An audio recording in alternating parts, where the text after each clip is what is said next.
नमस्ते दोस्तों, स्वागत है आपका हमारे चैनल पर। आज हम बात करेंगे उस फिल्म की जिसने भारत में शिक्षा के मायने बदल दिए, दोस्ती की नई मिसाल कायम की और हमें सिखाया कि कामयाबी के पीछे मत भागो, काबिल बनो। कामयाबी झक मार के पीछे आएगी। जी हाँ, हम बात कर रहे हैं राजकुमार हिरानी की मास्टरपीस फिल्म थ्री इडियट की। यह वीडियो बहुत ही विस्तृत होने वाला है क्योंकि हम इस फिल्म का एक भी पॉइंट मिस नहीं होने करेंगे। तो चलिए शुरू करते हैं। रेंचो, फरहान और राजू की अद्भुत कहानी की शुरुआत होती है एक हवाई जहाज के दृश्य से जो उड़ान भर चुका है। लेकिन तभी एक यात्री फरहान कुरैशी को एक कॉल आता है। फ़ोन पर चतुर रामलिंगन यानी साइलेंसर होता है जो कहता है कि उसे रेंचो मिल गया है। यह सुनते ही फरहान घबरा जाता है और दिल का दौरा पड़ने का नाटक करता है, जिससे विमान को इमरजेंसी लैंडिंग करनी पड़ती है। एयरपोर्ट से भागकर फरहान टैक्सी लेता है और अपने दोस्त राजू रस्तोगी के घर पहुंचता है। राजू सुबह सुबह पूजा कर रहा होता है और पैंट पहनना भूल जाता है। फरहान उसे जल्दी में बिना पैंट से खींच ले आता है। वे दोनों उस जगह पहुंचते हैं जो उनके कॉलेज की पानी की टंकी थी, जहां चतुर इनका इंतजार कर रहा होता है। आज 5 सितंबर है, ठीक 10 साल बाद का वह दिन जब चतुर ने रेंचो के साथ एक शर्त लगाई थी कि कौन जीवन में ज़्यादा सफल होगा। चतुर अब एक अमीर वाइस प्रेसिडेंट है, उसके पास बड़ी गाड़ी और बंगला है और वह अपनी सफलता का घमंड दिखाता है। लेकिन रेंचो वहाँ नहीं आता। चतुर बताता है कि उसे पता है रेंचो कहाँ है, वह शिमला में है। तीनों दोस्त रेंचो को ढूंढने के लिए निकल पड़ते हैं। रास्ते में फरहान अपनी यादों में खो जाता है और हमें ले चलता है प्रिंसिपल कॉलेज और इंजीनियरिंग के उन दिनों में जहाँ से हम सब शुरू हुआ था। फ्लैशबैक में हम देखते हैं कि कॉलेज के पहले दिन नए छात्रों की रैंकिंग हो रही है। सीनियर छात्र फ्रेशर को अपने अंडरवियर में परेड करवा रहे हैं। तभी एंट्री होती है रणछोड़ दास श्यामलाल दास चांचड़ यानी रेंचो आमिर खान की। वह सीधे कमरे में चला जाता है। एक सीनियर उसे बाहर बुलाकर पेशाब करने का हुक्म देता है, लेकिन रेंचो कमरे का दरवाज़ा बंद कर लेता है। सीनियर गुस्से में दरवाजे पर पेशाब करने लगता है, लेकिन रेंचो अंदर में एक चम्मच और बिजली के तार का इस्तेमाल करके एक जुगाड़ बनाता है। जैसे ही पेशाब धार चम्मच से टकराती है, बिजली का झटका लगता है और सीनियर बुरी तरह चीखता है। यह रेंचो का पहला परिचय था। वह किताबों से नहीं बल्कि प्रयोगों से सीखता था। अगले दिन कॉलेज के डायरेक्टर डॉक्टर वीरू सहस्त्रबुद्धे, जिन्हें छात्र वायरस कहते हैं, छात्रों को संबोधित करते हैं। वायरस दोनों हाथों से लिख सकते हैं और बहुत सख्त है। वह कोयल के अंडे का उदाहरण देते हुए कहते हैं कि लाइफ इज़ अ रेस, अगर तेज नहीं भागोगे तो कोई तुम्हें कुचलकर आगे निकल जाएगा। वह बताते हैं कि कैसे उनके बेटे ने इंजीनियरिंग प्रवेश परीक्षा पास नहीं की तो उसने ट्रेन के नीचे आकर आत्महत्या कर ली थी। लेकिन वायरस को इसका कोई विशेष मौलाल नहीं दिखता। उन्हें बस नंबर 1 होने से मतलब है। क्लास शुरू होती है और रेंचो की भिड़ंत प्रोफेसर से होने लगती है। जब मशीन की परिभाषा पूछी जाती है तो रेंचो सरल शब्दों में समझाता है कि जो काम आसान करे वह मशीन है, जैसे पैंट की जिप।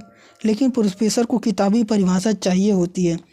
चतुर खड़ा होता है और रटंट विद्या का प्रदर्शन करते हुए किताब की हूबहू परिभाषा सुना देता है, जिससे प्रोफेसर खुश हो जाता है। रेंचो को क्लास से बाहर निकाल दिया जाता है, लेकिन वह वापस आता है क्योंकि वह अपनी किताबें भूल गया था।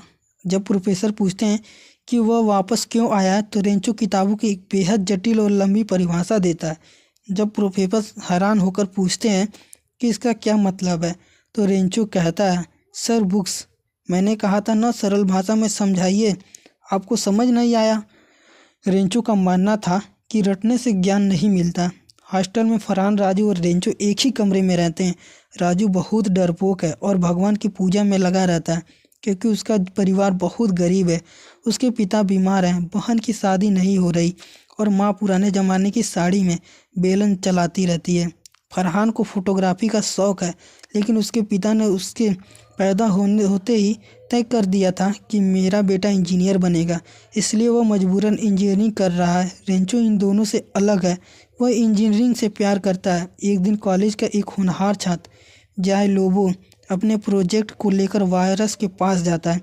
वायरस उसका प्रोजेक्ट रिजेक्ट कर देता है और उसके पिता को फ़ोन करके कहता है कि जॉय इस साल पास नहीं होगा। जॉय डिप्रेशन में चला जाता है। रेंचो जॉय के प्रोजेक्ट को ठीक कर देता है और उसमें कैमरा लगा देता है। वह उस ड्रोन को उड़ाते हुए जॉय की खिड़की तक ले जाता है। यह दिखाने के लिए कि प्रोजेक्ट काम कर रहा है।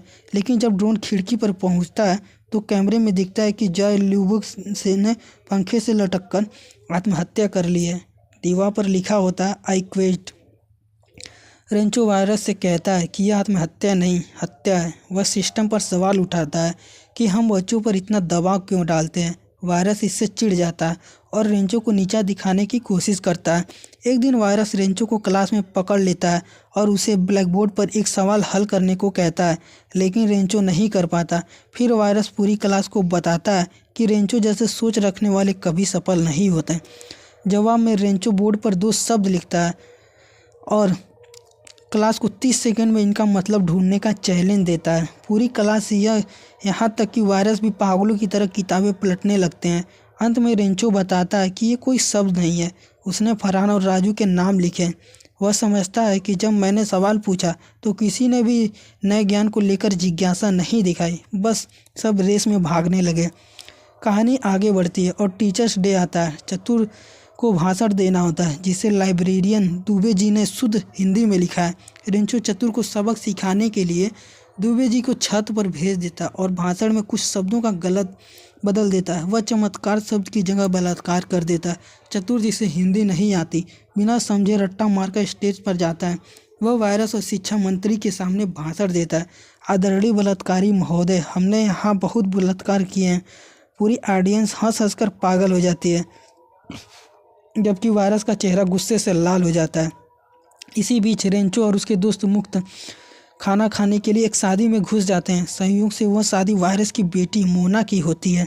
वहाँ उनकी मुलाकात वायरस की छोटी बेटी प्रिया यानी कि करीना कपूर से होती है।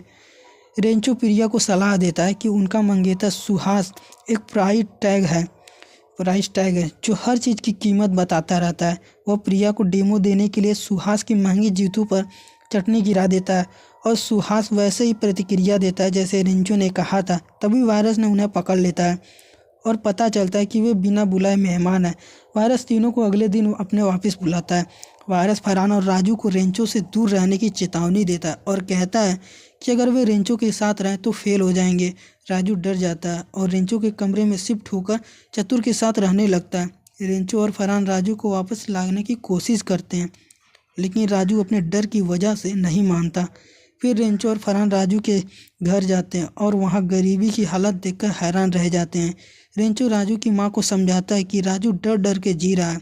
वापस आकर राजू को एहसास होता है और वह वापस अपने दोस्तों के पास आ जाता है। तीनों दोस्त शराब पीते हैं और नशे में धुत होकर वायरस के घर के सामने पहुंच जाते हैं। रेंचो प्रिया के कमरे में घुस जाता है और नशे में उससे प्यार का इजहार करता है, लेकिन जाते जाते वे वायरस के दरवाजे पर पेशाब कर देते हैं। वायरस उन्हें देख लेता है। अगले दिन वायरस राजू को ऑफिस बुलाता है और उसे रिस्ट्रिकेट करने की धमकी देता है या फिर उसे रेंचो के खिलाफ गवाही देनी होगी। राजू दोस्ती और परिवार के बीच फंस जाता है। वो इतना दबाव बर्दाश्त नहीं कर पाता और वायरस के ऑफिस की खिड़की से कूदकर आत्महत्या करने की कोशिश करता है। राजू बच तो जाता है लेकिन कोमा में चला जाता है, पैरालाइज हो जाता है। उसे इलाज का खर्च बहुत ज़्यादा होता है और परिवार के पास पैसे नहीं होते। रेंचो और फरहान दिन रात राजू की सेवा करते हैं। रेंचो प्रिया की मदद लेता है जो एक डॉक्टर है। वे राजू को ठीक करने के लिए झूठ बोलते हैं कि फरहान की शादी हो रही है, उसकी बहन की शादी तय हो गई है, ताकि राजू के दिमाग में हलचल हो। आखिरकार राजू को होश आता है। इस घटना से राजू का डर खत्म हो जाता है। वह व्हीलचेयर पर इंटरव्यू देने जाता है। इंटरव्यू में वह पूरी ईमानदारी से जवाब देता है। वह कहता है कि मैंने 2 टांगें तुड़वाकर ये सीधा खड़ा होना सीखा है। मैं अपने रवैया नहीं भूलूंगा। आप अपनी नौकरी रख लीजिए। इंटरव्यू लेने वाली ईमानदारी से प्रभावित होकर उसे नौकरी दे देते हैं। दूसरी तरफ फरहान रेंचो के कहने पर अपने पिता से बात करता है। वो अपने पिता को समझाता है कि वह एक बुरा इंजीनियर बनने से बेहतर एक अच्छा वाइल्ड लाइफर फोटोग्राफर बनना चाहता है। एक बहुत ही भावुक दृश्य से उसके पिता मान जाते हैं और उसे लैपटॉप की जगह प्रोफेशनल कैमरा खरीदने के लिए पैसे देते हैं।